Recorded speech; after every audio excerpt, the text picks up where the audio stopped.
students. So let's start with today's biology class of class 12. Today we are going to start with next chapter of unit 1, lesson 3, human reproduction. So in this chapter we are going to study the phases of what will be the phases in the reproduction process in human, male and female reproductive system, and the steps involved in reproduction, the detail of each and every step. So first let me tell you, humans are unisexual and shows sexual dimorphism. Unisexual means there will be a different, only single sexual organ will be present in a single organism. And sexual dimorphism means, if we will talk about male and female, they are sexually different. If we talk about internal organs of the body or the external body parts, they are different.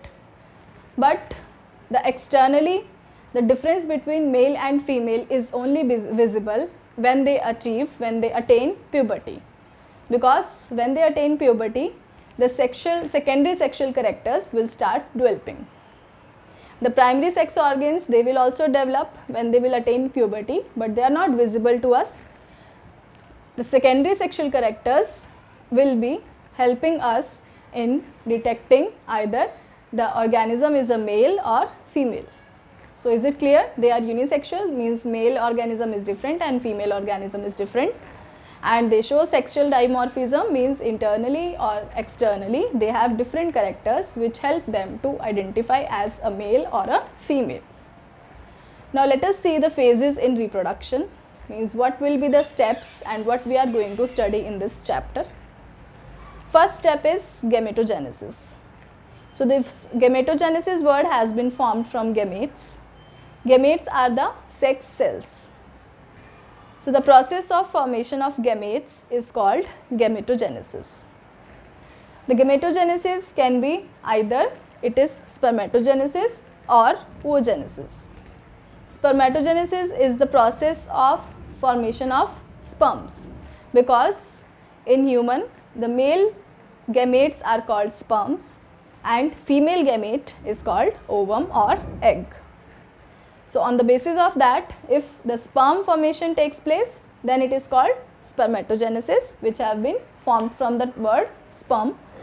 And if it takes place in the female, that is the formation of ovum or egg, then it is called oogenesis. Clear? First step is synthesis of gametes. Next step is insemination. Means transfer of sperms into the female reproductive part.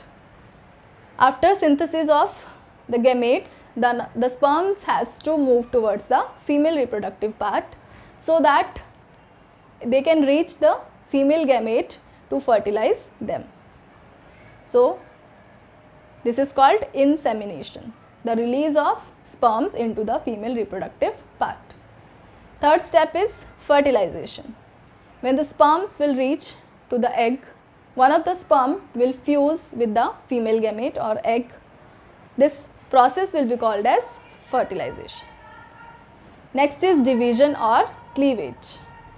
After fertilization, you know that there will be zygote formation, and zygote is a diploid structure which is formed by fusion of two haploid gametes. When this zygote will be formed, it will undergo further development, because zygote is a single cell and human body is a multicellular complex structure body. To make the new organism, the zygote has to undergo division. So it will undergo division by mitosis, and then it will undergo cleavage, in which the different organs will be formed later. Then implantation is the next step. When the division will take place, the zygote will formed like a mass of cell. So this cell mass, to get nourishment from the uterus, it will embed itself into the uterus. till the formation of zygote or division of zygote, the zygote is not in any contact with the female body. When a particular stage will attain, it will implant itself into the uterus of the female to get nourishment from the female body. Because human are viviparous animals, the female body has to provide nourishment to the growing embryo. So that is why the implantation is very much important step. Next is placentation. When this cell mass or embryo will be embedded into the uterus of the female, then the placenta formation will takes place.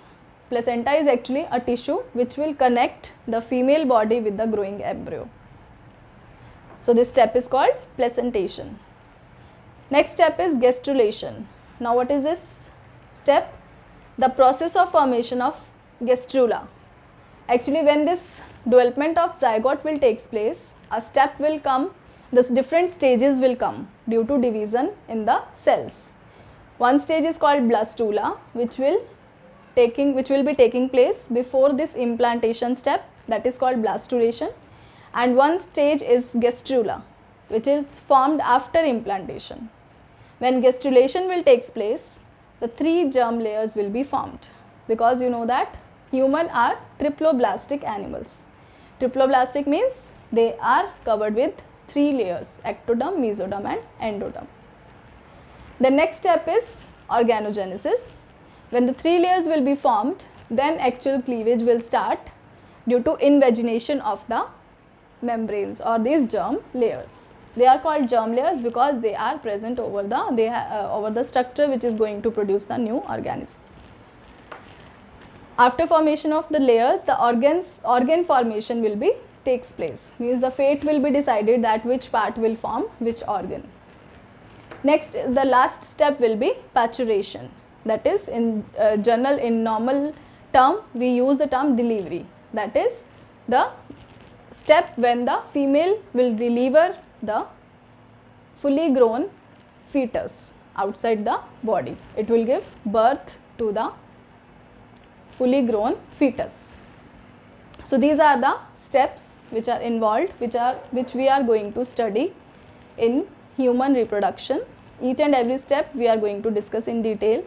Before that, we will take up the male and female reproductive system. Okay, so let's start with the next topic, that is male reproductive system. So in male reproductive system, there are actually primary sex organs and secondary sexual structures. So primary sex organ is called testis, and secondary sexual structures, like why it is called primary, because it will help to form gametes as well as male hormones. So male gamete, that is sperms, and male hormones will be formed by testes. That is why it is called primary sex organ. And secondary sexual structures, they will help in fertilization, transfer of gametes. That is why they are called secondary sexual structures. But they have an important role in reproduction. Let us see what are the secondary sexual structures. One are accessory glands, other one is accessory ducts, and then external genitalia. So in accessory ducts, there are retitestes, vasa efferentia, epididymis and vasa differentia. Next one is accessory glands. We have seminal vesicle, prostate gland and vulvourethral gland. And then external genitalia, which will include penis. So these accessory ducts and accessory glands will help the male reproductive structure to transfer the sperms produced by testes towards the female reproductive tract. As well as the accessory glands will secrete some secretions which will nourish the sperms so that they can be transferred to the female reproductive tract easily. Then external genitalia. So external genitalia will include penis. So the primary sex organ, that is testis, it will produce gametes, that is in the form of sperms and male hormones. Accessory ducts will help the transfer of the male gametes from testis to the external genitalia, that is penis, and accessory glands will produce the secretions to provide nourishment, and external genitalia, that is penis, will help to transfer the sperms into the female reproductive tract. So this is the diagram of male reproductive system. So here you can see the two testes are there. This structure is the epididymis. So these testes are the primary sex organs, and this is epididymis, which will collect the sperms from the testes and transfer it into this tubule like structure called vasa differentia. Now this vasa differentia will carry these sperms towards the penis. In between this structure there are accessory glands which will secrete the secretions for nourishment of the sperms. So here I have shown all the three accessory glands are paired type of glands. The upper one is the seminal vesicle, then next is the prostate gland, and these are the bulbourethral glands. So these three are the accessory glands which will secrete the nourishment, the secretion to provide nourishment. So then after this, here you can see the external genitalia in the form of penis. So this is the structure of penis. So it will collect the sperms from the vasa deferens. Vasa deferens will transfer it to the urethra and then into the penis. And the penis has a common opening, that is urethra, for the passage of urine as well as sperms. So this is the male reproductive system. Now we will discuss in detail one by one each and every part.